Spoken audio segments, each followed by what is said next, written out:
Alhamdulillah pada pagi hari yang mudah-mudahan Allah berkahi kita semua dalam keadaan sehat walafiat, amin ya robbal alamin. Sebelumnya saya mohon doa untuk membacakan surah Al-Fatihah untuk istri sedang dirawat. Udah berapa? Ya kurang lebih 6 hari sekarang. Mudah-mudahan Allah sembuhkan, Allah selamatkan dan Allah berkahi kami semua. Wa ala hadihi niyatil khairi ibtighai mardatillah. Allahumma ya syafi'al amrad la syifa illa syifa. Bihaqi umil Quran Al-Fatihah.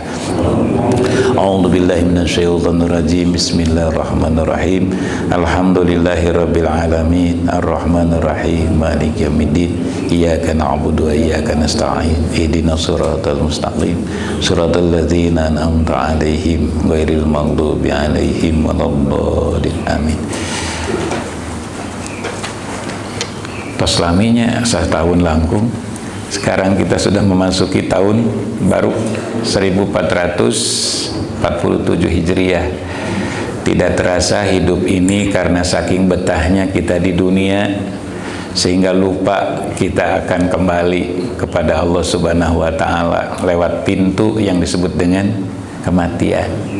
Bahkan menurut Imam Al-Ghazali, yang paling dekat dengan kita adalah maut. Dan yang paling jauh dengan kita adalah waktu madi, artinya waktu yang telah lalu. Tadi subuh itu nanti semakin kita hidup di dunia semakin lama semakin jauh subuh yang tadi. Ya. Dan kematian yang tadinya jauh karena terus kita hidup ya semakin dekat. Seperti dalam perjalanan Bandung-Surabaya misalnya, kita ketika berada masih di Cimahi ya mati di Surabaya masih jauh. Tapi ketika kita sudah usia lanjut atau sudah jauh perjalanan ya kita sekarang sudah melewati Jawa Tengah gitu. Nah maka dengan itu kita tidak boleh melupakan yang dinamakan dengan akhirat. Oleh karenanya semakin kita bertambah waktu, bertambah usia, tentu kita harus semakin banyak juga menghisab diri atau muhasabah. Mudah-mudahan dengan memperbanyak muhasabah yang akhirnya kita akan memperbaiki segala kekurangan dan meningkatkan yang sudah dianggap baik, insya Allah. Bapak dan Ibu sekalian, insya Allah saya pada kesempatan ini kita coba untuk bukan pendapat saya atau pendapat kita, namun ini kita belajar untuk memahami dan menghayati serta mengkaji pendapat ulama, yakni Ibnu Qayyim. Ibnu Qayyim memberikan nasihat kepada dirinya, kepada keluarganya, kepada sahabatnya termasuk kita. Mudah-mudahan seorang ulama yang bernama Ibnu Qayyim ini telah membuat sebuah kajian yang berjudul Asru Nasaih Libnil Qayyim li sobri anil maksiat. Artinya Ibnu Qayyim telah membuat sebuah artikel atau sebuah kajian, yaitu 10 nasihat beliau tentang bagaimana caranya agar kita terhindar dari perbuatan dosa. Sebab setiap kita tentu ingin baik, namun cita-cita ingin baik itu sangat berat. Karena butuh pengorbanan, banyak rintangan dan tidak sedikit ujian. Sedangkan orang yang beriman itu kata Allah tidak akan dilepas dari ujian. Kalau kita tidak mau diuji oleh Allah, lepaskan iman, keluar dari Islam dan tidak boleh ihsan. Nauzubillah. Tapi ketika kita komitmen ingin menjadi orang yang bertakwa, bahasa Sunda nama wayahna, ulah capek lamun diuji, ulah kesel lamun aya musibah. Hadapi itu semua karena itu adalah bagian dari ibadah. Saya kemarin bilang sama istri, Umi, ibadah na jalma nu gering mah hiji, naon? Sabar. Kenapa? Karena kalau dilihat dari ibadah-ibadah yang lain kurang sempurna dibanding dengan orang yang sehat. Sholatnya orang sakit dengan orang sehat beda. mandinya orang sakit dengan orang sehat beda, dikirnya ataupun yang lain-lainnya. Bahkan mungkin puasa pun boleh ditinggalkan, hanya sholat yang tidak boleh ditinggalkan. Tapi sholatnya juga tidak sesempurna orang yang sehat. Maka kita setelah sehat atau pada saat sehat, Rasulullah mengisyaratkan, mengingatkan, jaga kesehatan sebelum datang sakit. Ketika kita waktu sibuk, susah untuk berbuat baik, apalagi mendekatkan diri kepada Allah dengan cara ibadah mahdoh, maka pada saat kita luang, sempatkan untuk ibadah mahdoh kepada Allah. Begitupun pada saat kita kaya atau ada rezeki untuk berbagi, segera. Karena pada saat kita sedang tidak ada atau kurang, kita ingin berbagi, sulit untuk melakukan. Dan banyak lagi nasihat-nasihat Rasulullah SAW. Bapak dan Ibu sekalian, banyak sekali pelajaran yang kita ambil, banyak sekali ibroh ataupun gambaran-gambaran yang kita temui dalam kehidupan ini, sehingga Ibnu Qayyim mengisyaratkan atau membuat sebuah artikel berupa nasihat ini. Yang pertama, hendaknya hamba atau kita sebagai manusia yang mengaku hamba Allah menyadari betapa buruk, hina, dan rendah berbuat perbuatan dosa atau perbuatan maksiat. Jadi maksiat itu dosa lah kalau diambil dari kata asalnya asoya, asoya yu'siyu maksiatan. Di asoy itu artinya berbuat dosa kalau dalam bahasa Arab. Kalau dalam bahasa Indonesia apa asoy itu? Berbuat ini ya berbuat yang senang, yang senang-senang. Padahal kalau dilihat dari bahasa Arab, asoya itu berbuat dosa.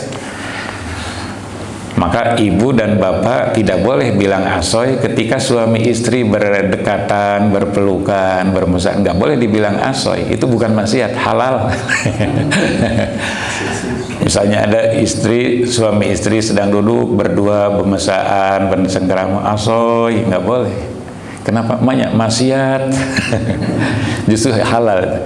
Yang asoy itu yang jika dilakukan menyalahi syariat atau menyalahi aturan. Baik. Jadi ketika orang menyadari, ini menurut Ibnu Qayyim, ketika orang menyadari bahwa berbuat dosa itu akan berdampak kepada keburukan, kehinaan, dan kerendahan, maka orang itu akan takut untuk berbuat dosa.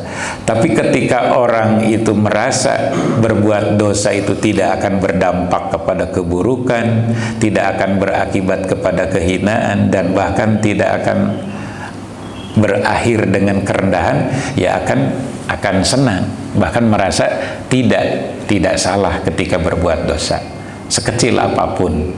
Nah, maka mudah-mudahan, ini harapan Ibnu Qayyim, mudah-mudahan dengan menyadari bahwa berbuat dosa itu buruk, hina, dan rendah, maka kita akan teliti, hati-hati, dan tidak terjerumus dalam berbuat dosa. Di sini saya sampaikan ada sebuah kisah singkat saja. Jadi seorang ulama ahli ibadah pada suatu saat keluar dari masjid di siang hari, lalu ketika dari kejauhan ada seekor anjing yang akan mendekatinya, masih jauh dia menyingsingkan gamisnya karena dia punya pikiran dan perasaan takut kena najis mugolado. Lalu dengan izin Allah, sesudah berdekatan, anjing itu bicara, "Wahai seseorang hamba Allah yang engkau merasa soleh dan baik, kenapa engkau berprasangka buruk kepada aku? Padahal aku belum tentu membuat pakaianmu kena najis karena aku.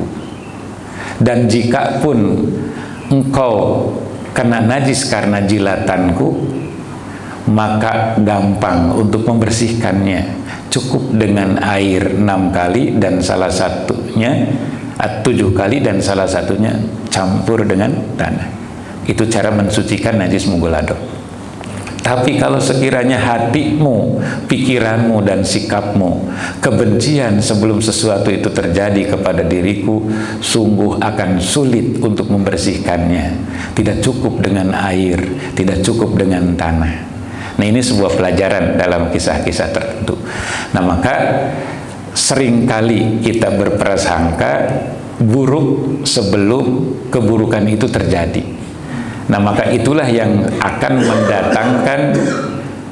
mendatangkan kotornya hati dan keruhnya pikiran, sehingga pada saat kita melakukan ibadah, melakukan kebaikan, justru itu yang mengganggu itu.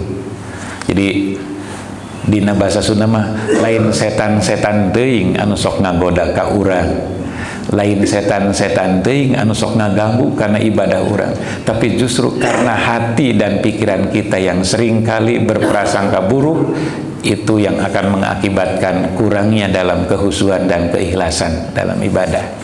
Nah, maka di sini yang pertama Ibnu Qayyim itu menyampaikan hendaknya hamba atau seseorang itu menyadari betapa buruk, hina dan rendah berbuat dosa atau perbuatan maksiat. Nah, yang kedua, nanti kalau ada waktu kita kaji bersama, boleh tanya jawab atau menyampaikan yang temuan-temuan bapak-bapak dan ibu-ibu. Yang kedua, merasa malu kepada Allah. Nah, rasa malu ini sangat dahsyat kekuatannya ketika ada dalam diri seseorang, tapi malunya malu kepada Allah, bukan kepada manusia. Apalagi kita sekarang ditakdirkan Allah menjadi orang yang sehat, menjadi orang muslim, orang beriman, walaupun tidak sempurna keimanan kita. Apalagi dengan dianugerahi fasilitas hidup, kayak punya rumah, bisa makan 3 kali atau 2 kali sehari, ya, anak-anak sehat dan banyak kenikmatan tidak akan bisa dihitung. Nah, kalau tidak bersujud kepada Allah, tidak berterima kasih kepada Allah, tidak berzikir atau mengingat kebaikan Allah, kita akan merasa malu. Nah, kalau rasa malu itu sudah tertanam dalam jiwa, sudah terpatri dalam hati, insya Allah orang itu akan malu kalau berbuat salah, akan malu kalau berbuat maksiat. Nah, sehingga Rasulullah SAW bersabda, al-haya'u minal iman.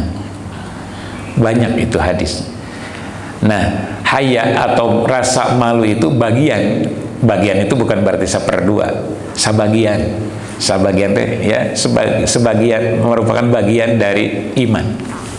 Jadi iman itu banyak sekali cabang-cabangnya, ranting-rantingnya. Ya, salah satunya diantaranya adalah sifat haya atau malu kepada Allah.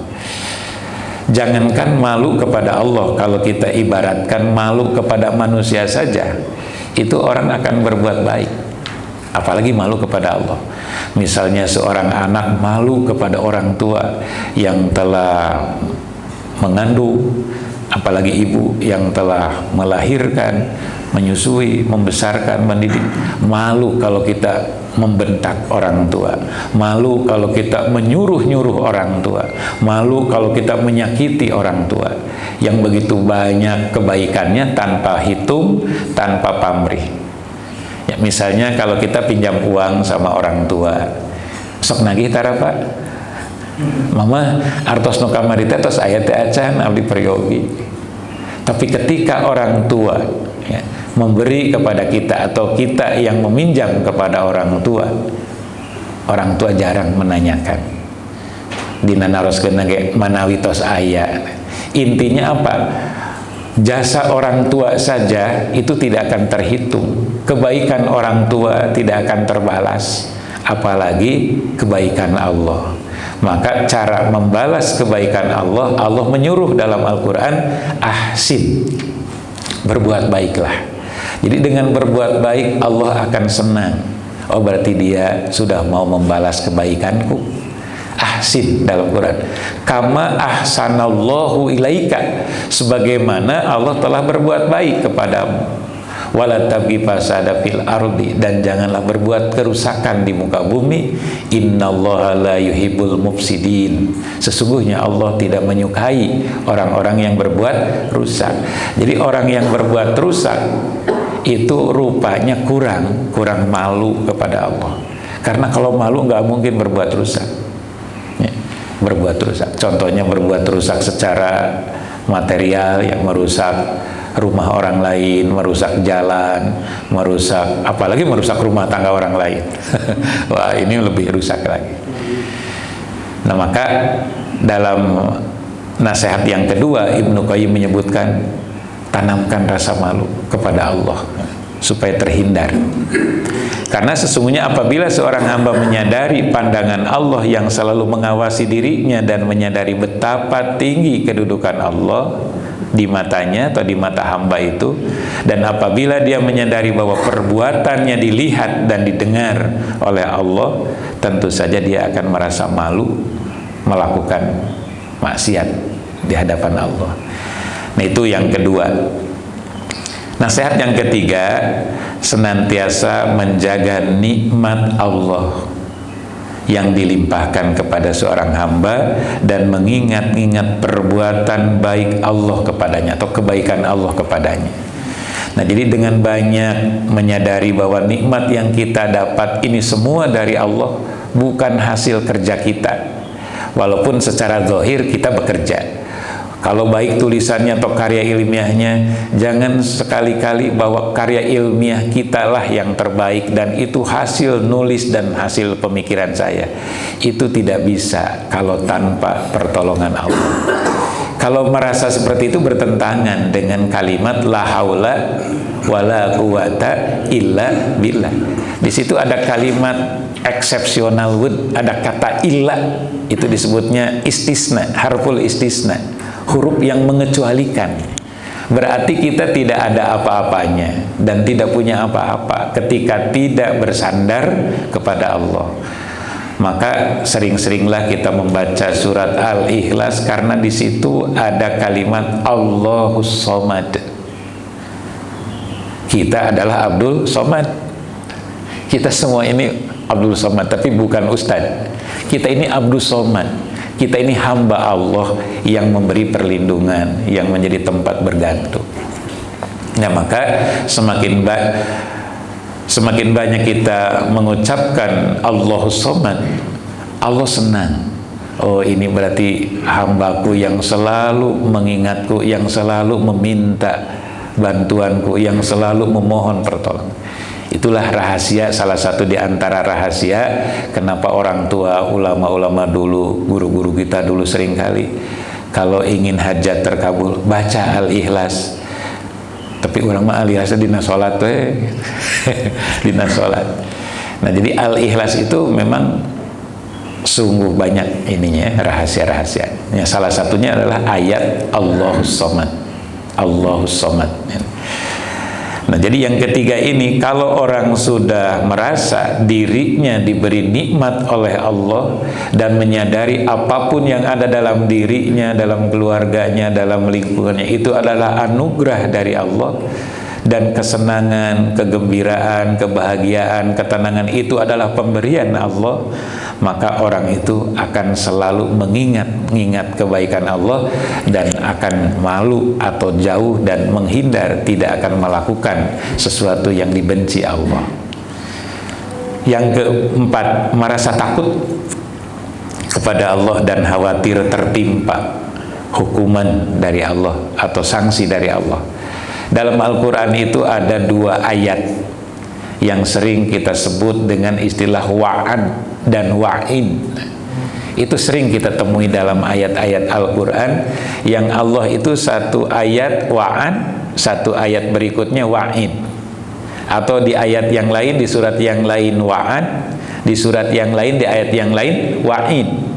Contoh dalam sholat saja, Allah wa'ad, berjanji, qad aflahal mu'minuna alladzina hum fi qad aflahal mu'minuna alladzina hum fi sholatihim khoshi'un. Di ayat itu Allah berjanji atau wa'ad, Ketika orang yang beriman itu khusyuk dalam sholatnya, Allah jamin akan bahagia hidupnya, akan untung transaksinya, dan akan selamat akhiratnya. Itu jaminan Allah, tidak akan bohong. Innallaha la yuhliful mi'ad. Allah tidak pernah ingkar dalam janji. Tapi di ayat yang lain Allah wa'id. Allah bukannya mengancam, mengingatkan. Tadhkirah. Apa? Fawailul lil musallin alladzina hum an sholatihim sahun. Ini masih kaitan sholat. Fawailul lil musallin, maka celakalah. Ada yang menyebutkan maka nanti akan dimasukkan ke neraka wail, karena wail salah satu nama neraka. Tapi kebanyakan mengartikan secara terjemah harfiah, fawailun itu artinya maka celaka. Lil musallin, bagi orang-orang yang sholat. Tapi yang mana disifati sholatnya? Alladzina hum an sholatihim sahun. Kalau tadi fi sholatihim siun. Jadi ada fi, ada an. Ini kalau kajian bahasa Arab atau kajian tafsir, beda fi dan an. Seperti la dan ala. Kita mendoakan pengantin, barokallahu laka. Tapi kesananya ada terusannya wa baroka alaika. Apa bedanya la dengan ala? Nah, bedanya kalau la untuk kebaikan, kalau ala atas itu artinya ketika mendapatkan sesuatu yang tidak diinginkan. Tapi tetap kita doakan supaya mereka berdua dalam keberkahan. Itu bedanya laka dengan alaika. La dengan ala. Seperti fi dengan an. Kalau fi itu bimakna sesuatu yang di dalamnya banyak kebaikan. Tapi kalau an itu di dalamnya jika dilakukan akan banyak kejahatan atau keburukan. Nah, itu bedanya. Jadi senang sekali atau akan merasa bahagia sekali kita ketika kita menemukan ilmu.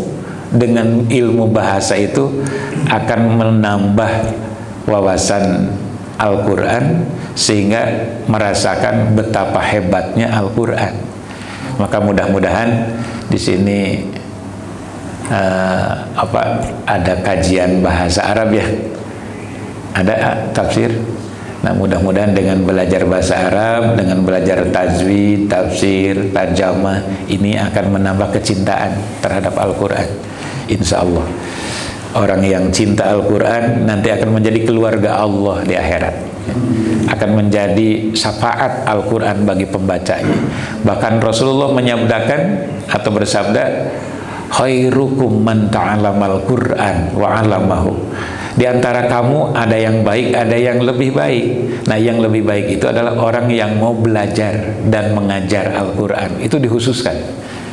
Bahkan ada lagi, nawiru buyutakum bis sholati wa qiraatil Quran. Terangi rumahmu dengan sholat dan bacaan Quran.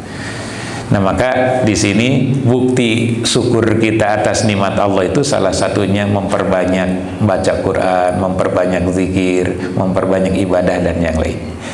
Yang keempat tadi, takut itu khawatir tertimpa hukumnya. Ketika kita takut akan janji Allah dan ancaman Allah atau hukum Allah, maka kita akan takut melakukan maksiat.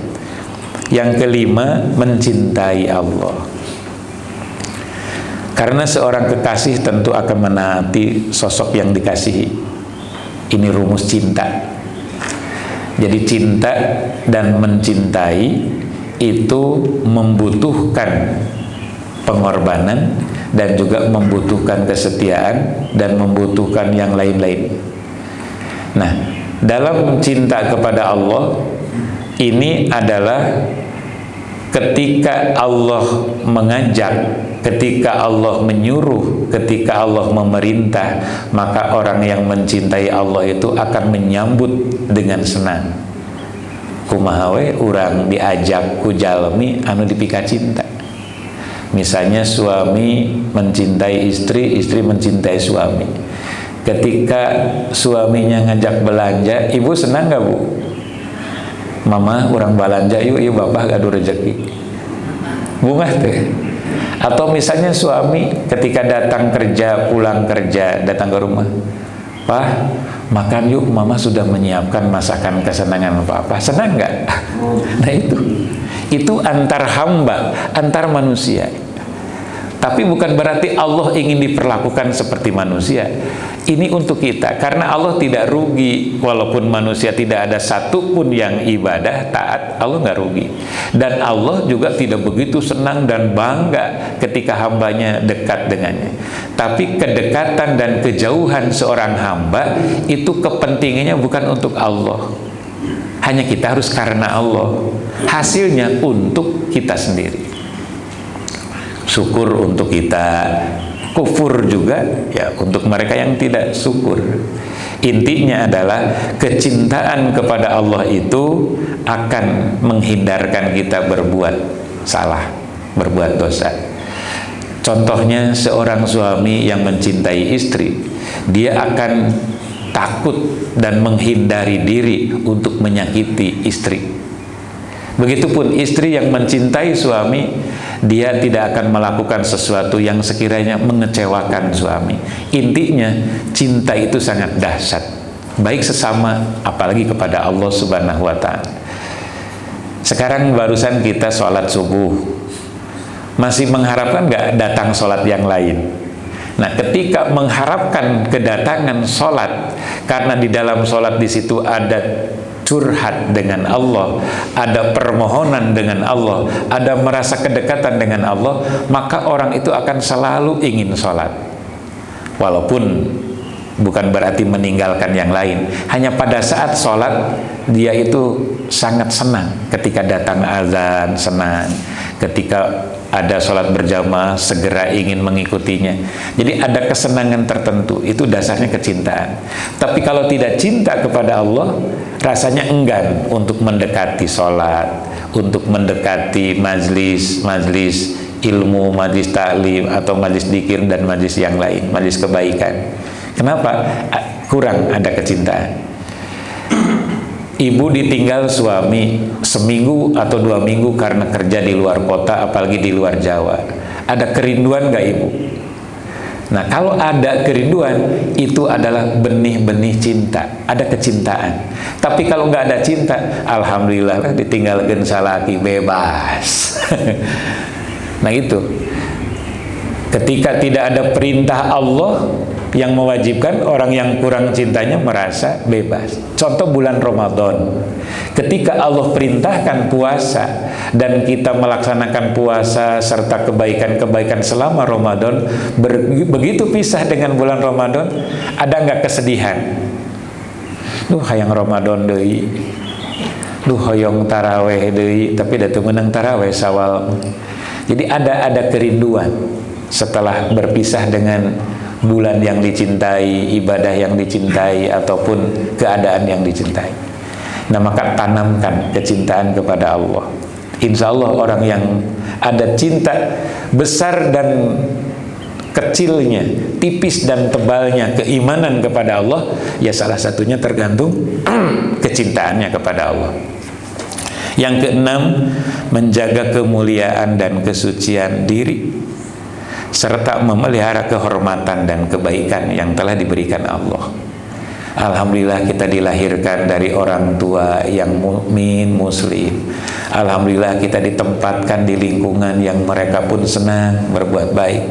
Alhamdulillah kita diposisikan di tempat kerja dengan orang-orang baik. Wah, luar biasa, itu kemuliaan dari Allah. Itu kemuliaan dari Allah. Bahkan ditempatkan di negara yang subur makmur. Nah, ketika orang merasa ditempatkan, diposisikan, diberikan kemuliaan, kebaikan, kesucian, itu ketika dijaga, insya Allah akan terhindar. Makanya rusaknya sebuah negara, rusaknya sebuah daerah, rusaknya sebuah wilayah, paling tidak rusaknya sebuah keluarga, itu karena kurangnya pemeliharaan. Ibu dan bapak masih ingat ketika ijab kabul akan pernikahan, luar biasa senang dan bahagianya. Kita usahakan setiap hari kita adalah pengantin, Setiap malam kita adalah pengantin, setiap bulan diusahakan. Walaupun kita tidak akan bisa sama seperti pengantin, tapi paling tidak kalau kita ingat mau berbuat jahat kepada istri, mau berbuat jahat kepada suami, ingat waktu kita berdampingan di depan penghulu, ketika kita disaksikan oleh 2 orang saksi, ketika kita ijab kabul atau berjanji sigat taklak di hadapan Allah, maka orang akan enggan untuk melakukan kesalahan ya terhadap pasangan. Tapi kalau lupa ketika kejadian akad nikah, apalagi mengingat jasa orang tua, tuh orang tua tos hajat, nu hajat mah di gedong sabaraha nyewana, encan ngondang batur datang ngorbankeun waktu perjalanan jauh banyak. Sanggupkah kita ketika memutuskan ingin menyakiti pasangan untuk mengumpulkan mereka dan meminta maaf kepada mereka karena mengecewakan mereka? Nggak mungkin kan ya? Nggak mungkin. Abdi sok itu masihan kadulur, ya lamun urang sok aya panu pasea pacogregan, sering ada kan berselisih. Pikir dulu, pertimbangkan dulu, jangan dulu gugat cerai, jangan dulu menceraikan istri, jangan dulu menggugat cerai suami. Sok pikirkan dulu, istihoroh dulu, mohon perlindungan kepada Allah. Mampukah kamu mengecewakan keluarga, ngumpulkeun anu baheula diondang ondang 100 orang, mampu nggak mengundang lagi mereka yang masih hidup untuk meminta maaf kita mau bercerai, yang dulu ketika mereka diundang untuk mendoakan kita ditulis nage mohon doa restu mohon doa restu, bis didoakan, bis direstui, tapi kita mengecewakan. Jaga kemuliaan, jaga kesucian, dan pelihara kehormatan, insya Allah akan terhindar. Yang ketujuh memiliki kekuatan ilmu, ya, kegiatan ilmu tentang betapa buruknya dampak perbuatan dosa serta jeleknya akibat yang ditimbulkannya, dan juga bahaya yang timbul sesudahnya, yaitu berupa muramnya wajah, kegelapan hati, sempitnya hati, dan gundah gulana yang menyelimuti diri karena dosa akan membuat hati menjadi mati. Hati dibagi 3. Ada dalam Qur'annya, ada kolbun salim, ada kolbun marid, ada kolbun mayit, bahkan ada lagi ada koslah. Jadi intinya adalah kajian ulama, ada hati yang salim. Salim itu hati yang hidup, yang selamat. Ada lagi hati yang marid, marid itu yang sakit, dan hati yang mayit atau yang maut atau yang mati. Jadi hidup, sakit, mati. Hati kita ada di posisi mana? Hati, kalau dirinya masih hidup, bisa saja hatinya mati. Dirinya masih sehat, bisa saja hatinya sakit. Dirinya masih misalnya masih dirinya atau jasmaninya ya mulus atau tidak cacat sempurna, tapi mungkin hatinya yang cacat. Nah, maka disinilah penting kita untuk memiliki kekuatan ilmu tentang itu. Maka kenapa Rasulullah SAW menerima yang pertama wahyu itu kaitan dengan ilmu? Karena dengan ilmu segala sesuatu menjadi mudah. Dengan ilmu segala sesuatu menjadi sempurna. Contoh, ibadah orang yang tidak menggunakan ilmu dengan ibadah yang disertai ilmu berbeda. Bahkan Ibnu Ruslan pernah mengatakan, "Fa'alimun bi ilmihi lam ya'malan, fakulluman bi ghairi ilmin ya'malu, amaluhu mardudatun la tuqbalu." Ini kata ulama. Ibnu Ruslan mengatakan, "Fakulluman bi ghairi ilmin ya'malu." Maka siapapun yang melakukan sesuatu tanpa ilmu, fa'alimun bi fakulluman bi ghairi amaluhu mardudatun la tuqbalu, maka perbuatan itu akan tertolak dan tidak diterima. Ya, contoh dalam sholat atau dalam ibadah. Wudu tidak pakai ilmu tidak sempurna wudunya. Lalu ia sholat, tidak sah sholatnya. Kalau sholatnya tidak sah, tidak akan diterima oleh Allah.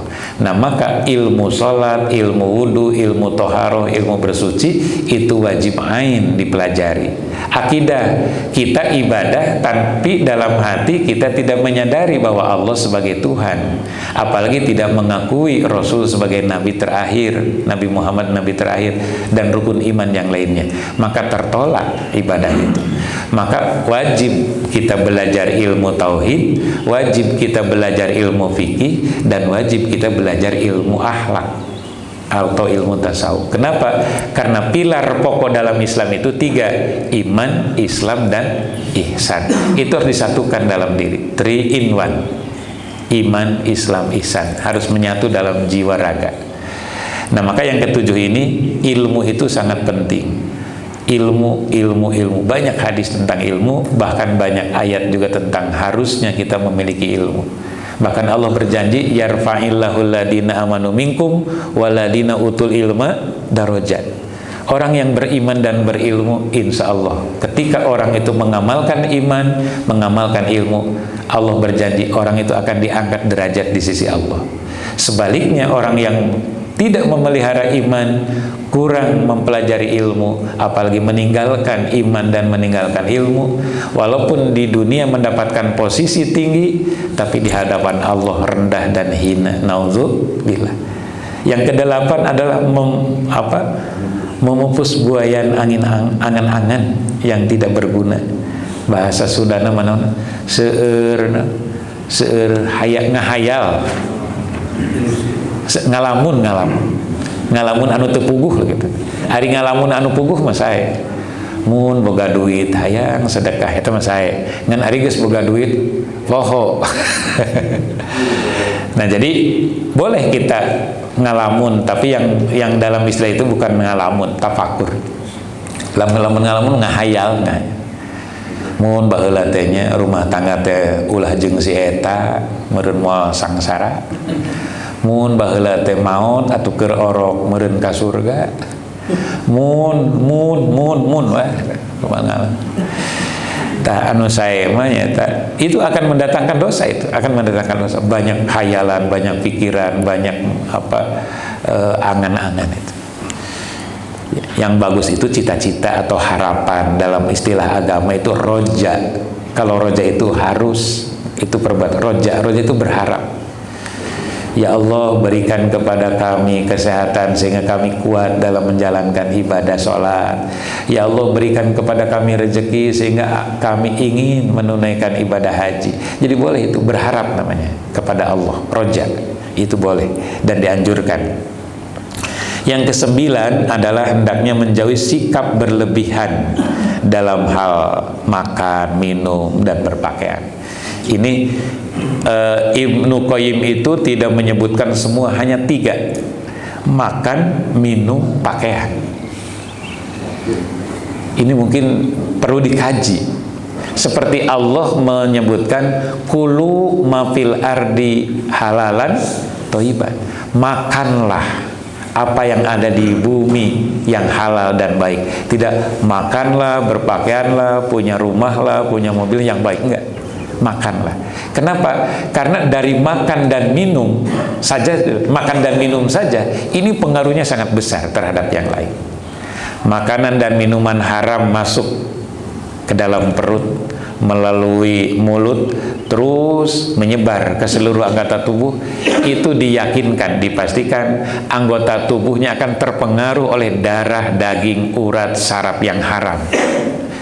Sebaliknya, ketika makanan, minuman yang halal dan baik masuk ke dalam tubuh, itu pun sama, menyebar ke seluruh otot, seluruh saraf, tulang, daging, kulit, dan sebagainya, maka akan menampakkan kebaikan. Itu dari makan minum.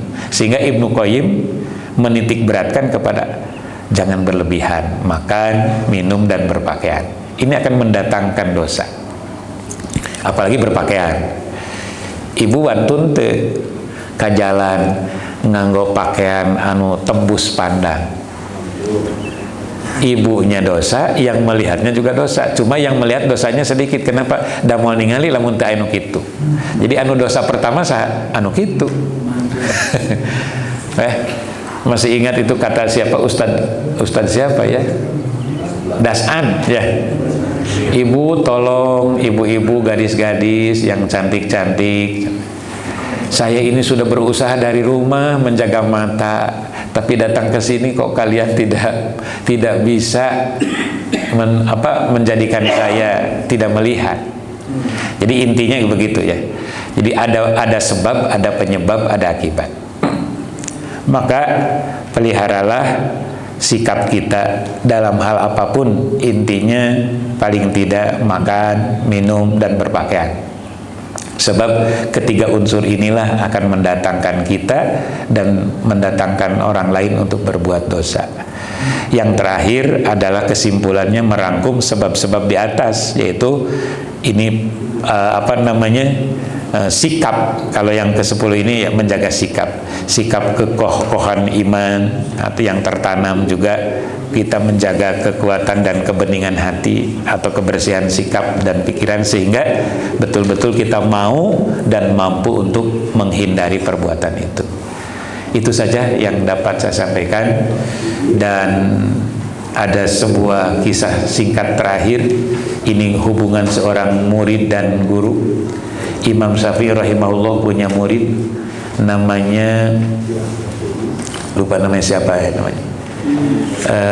Dia ini punya murid yang sangat kurang cerdas. Jadi 1:40 dengan yang lain. Misalnya yang lain belajar 1 kali, ini kalau belum 40 kali belum tahu, belum bisa. Nah maka seorang murid ini disuruh datang ke rumahnya menghadap gurunya. Kata Imam Syafi'i, "Nak, maaf, saya tidak menganggap kamu bodoh, tapi barangkali bapak atau saya yang kurang bisa mendidik sehingga kamu tidak bisa terus. Sekarang bantu ya, saya akan berdoa kepada Allah semoga kamu diberi kecerdasan, dan kamu pun harus memohon kepada Allah, berdoa kepada Allah supaya Allah memberikan kecerdasan. Kita bareng-bareng berdoa. Biarkan orang lain 1-2 kali hafal, kamu tidak harus kamu tidak bisa hafal. Yang penting kamu lakukan sesuatu yang berbeda dengan orang lain. Ketika orang lain tidur, kamu bangun. Ketika orang lain tidak berpuasa, kamu puasa. Ketika orang lain melakukan kesalahan, kamu melakukan kebaikan. Intinya yang berlawanan, tapi yang positif. Dilakukanlah oleh, namanya saya lupa, bin Sulaiman itu, putra dari Sulaiman. Bukan Nabi Sulaiman, seseorang yang bernama Sulaiman. Akhirnya apa Pak? Sudah sekian puluh tahun murid ini belajar dengan gurunya dan keluar dari pesantrennya, dan ketika gurunya wafat, beliaulah banyak mengarang, menyusun kitab-kitabnya, sehingga ratusan kitab hadis, ratusan kitab fikih, tafsir disusun oleh, kalau nggak salah, Abdi bin Sulaiman, kalau pokoknya ada seorang pengarang kitab. Inilah salah satu bukti bahwa kita jangan mengabaikan doa, kita jangan melupakan mengingat Allah, kita jangan lupa juga memohon didoakan oleh orang lain, terutama orang tua atau guru. Insya Allah apa yang kita cita-citakan Allah berikan kemudahan. Amin ya Rabbal alamin. Terima kasih atas perhatiannya. Mohon maaf kalau ada kehilapan, kekurangan. Billahi taufiq wal hidayah. Wassalamualaikum warahmatullahi wabarakatuh.